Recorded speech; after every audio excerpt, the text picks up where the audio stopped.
Hello, everyone. I hope you're well. So, a positive result, and there are lots of talking points and things to discuss. I think the most important is Ben White's short shorts. I just thought that it was such a stark contrast between him and Odegaard waiting to come on. Maybe his shorts give him extra endurance and improves his footballing shithousery that he's able to do. I thought the game. I thought the game was really interesting to watch. It was like a game of cat and mouse. The first half, Bayern Munich really pushed up and pushed us back, and I was a little bit worried, but I knew that eventually they would get tired. I could see patterns of pressing similar to Manchester City, and I don't think that's any surprise with Vincent Company being their manager. And it just felt like the players were instructed to do tactical fouls. So you knew that these fouls were going to come, and the ref let some of them go. So it was a little bit disappointing. I feel that we needed to maybe be a bit more theatrical when we were fouled to get some of these players booked, because there was a big resemblance when it came to the pressing style. And, Bayern Munich, they are a good team. They're a tactical team. They are no joke. So this wasn't going to be an easy game. And I felt that it was more about how good they were in the first half than us giving them respect. But I knew we were going to wear them down eventually and exploit their high line. I felt that, there's some unfair criticism of Miles. He was up against Olise, and there were some similarities between him and Zinchenko in leaving lots of space when it came to defense. I think Miles is adequate when it comes to defending. He's really good, mostly in one-to-one situations. I think he shines when he goes more into midfield, and he can link up. He can play those decisive through balls and get into situations where he can affect the game. So I thought that, he's still growing. He's still so young, and Olise is a really good dribbler. I thought that this issue was addressed when Calafiori came on. He knew how to deal with Olise. He wasn't having any or falling for any of his tricks. And I thought Calafiori was fantastic with the goal, with his cross. I just thought he felt like, fuck this, I'm not going to play around. I'm just going to smack the ball in, and something's going to happen. Either one of our players are going to get on the end of it, or it's going to be an own goal or cause some chaos. There was it wasn't like perfect, like a perfect crafted goal. Initially, the build-up was fantastic with the players, but I just felt like he was just like, right, I'm just going to have it and just smash it into the box to make something happen, to force something to happen. So I really enjoyed that moment.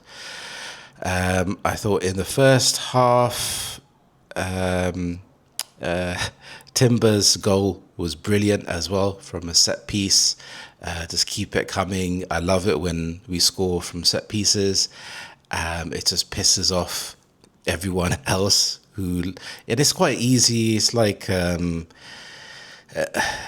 it's like a lazy commenting when you just say, okay, Arsenal, they only score from set pieces, or they only score from corners. Yeah, we have a high number of goals from corners, because we recognize that, hey, this is a way to score goals and create chaos.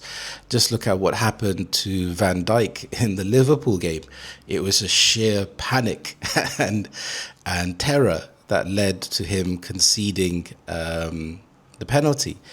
So we know that, football is about a game within a game, or games within the game. You have set pieces, you have throw-ins, you have corners, you have free kicks. So all of these elements are involved, and it's a bit stupid if you don't take them seriously and think of like, okay, we need to find a way to exploit this. So I thought Timber's movement was brilliant. I thought him coming out ahead of Neuer to get a flick on the ball was brilliant. Saka's delivery and Rice's delivery was impeccable.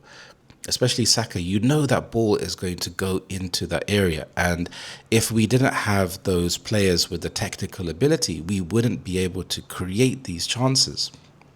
That's why we are so threatening. And then little Carl pops up 10 minutes later, and we were just done over by a long ball. So you can say what you want about creating chances from open play and intricate passes, but this was just a simple ball over the top, exploiting that space on the left with Miles. I thought Gnabry did really well to hook in a first-time cross, and there's some questions about Mosquera. Could he have slid in, but then there's a chance of an own goal? What would Gabriel have done in that moment? Maybe he would have bodied Carl, and so Carl wouldn't have had that opportunity. So that gave them a bit of confidence, and you just thought, okay, what's going to happen now? And then going into the second half, I thought Madueke looked really bright when he came on, getting into the box with a goal. My personal highlight was Martinelli's goal. I thought Eze just has transformed this team. It feels like he is the missing puzzle, the missing piece to this team, where he unlocks so many other players. And what he does, it doesn't look fancy on the surface, but it actually is.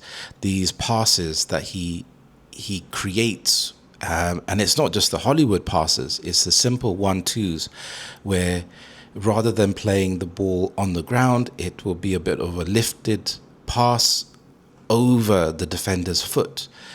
And this keeps the momentum going. It's like he's one of those players where he scans ahead, he can see 2 or 3 moves ahead. And I think this is from him playing chess.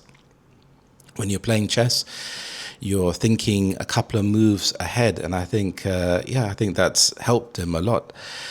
So the pass to Martinelli, I thought Martinelli's first touch was really good. He knew that he had to take the ball out wide, and he just left Neuer looking like a bit of a muppet.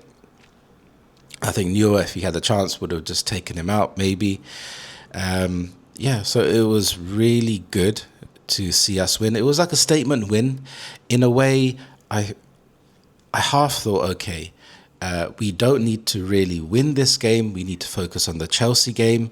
So we don't want any injuries. So why not play and use our squad? Why not use Miles? Why not use Nwaneri and Madueke and Martinelli? Why don't we use these players coming into the game?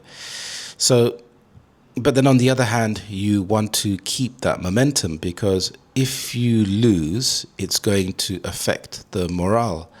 And now we've built up this aura that we are the best. And if we want to be champions, we need to show it consistently. So, one of the downsides was Trossard coming off with an injury. Hopefully, he will be okay. And I think overall, fans are getting accustomed to the fact that this is a game, this is a squad game. This is a game of starters and finishers. This isn't about, okay, if you are chosen to start the game, then you are better than the player on the bench. I think it's about managing the situation, knowing the different game states, because having Martinelli coming on when you have tired legs is just a game changer. So it was really nice to also see Odegaard coming on and giving Eze a big hug. He can. It's like game recognizes game, so he can see the quality in Eze. So, and also, you know, to see that we have these players on the bench. So we have those players. You know, Norgard could have come on for Rice, maybe. I thought Rice did outstandingly well. I think he's worth every penny of that 100 million. I just thought some of his runs just got me on the edge of my seat when he's galloping forward and he's just like, right, I'm just gonna go for it and charge, and he just creates chaos.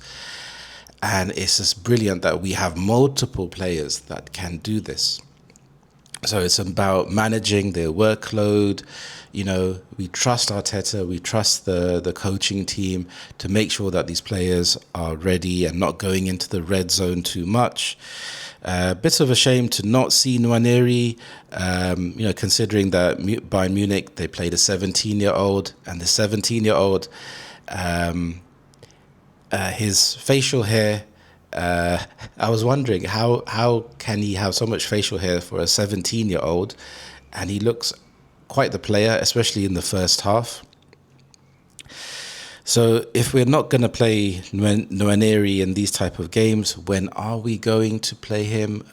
You know, we need to think about that a little bit. But you know, the future looks good. We have Gyökeres, Havertz, Jesus potentially coming back in the future at some point. And yeah, it's just we're constantly putting that pressure on the opposing team. And it was nice. It was nice to win, and setting a new standard, because, you know, Bayern Munich's social media, on the socials, they were posting a lot about how Bayern Munich how many games they've won, their 5-1 wins. And it felt like we needed to change the narrative. It's almost like in a family where you can be really confident and you're really independent, but then when you go home to see your family members put you in a little box. Maybe if you're the younger brother, younger sibling, they treat you like how they remember you when you were growing up, when you're still stumbling and making your way. So it was really good to reset the balance and say, hey, you know, we are not your bitch anymore. We are here to make a statement. And yes, you think you can play good football a lot. That's good. That's what we want at the highest level. These are the best teams in the world. But when it comes down to it, we are going to show our quality in lots of different ways to win the match. And not just win the match, but show and stomp our authority. So, you know, lots of other good moments as well. I thought Marino did well, battling up front. I thought Zubamendi did really well. He's a little bit different to Partey. I remember Partey also getting me on the edge of my seat with his fancy footwork and sending the defenders to the shadow realm that are pressing him, or the midfielders. And Zubamendi, he's a lot more composed, a lot more about making those passes, getting into space, keeping the ball ticking over. I thought on the whole, Saliba did really well. Raya wasn't really challenged. Timber did really well again. It would have been nice to have managed his minutes and taken him off a little bit sooner.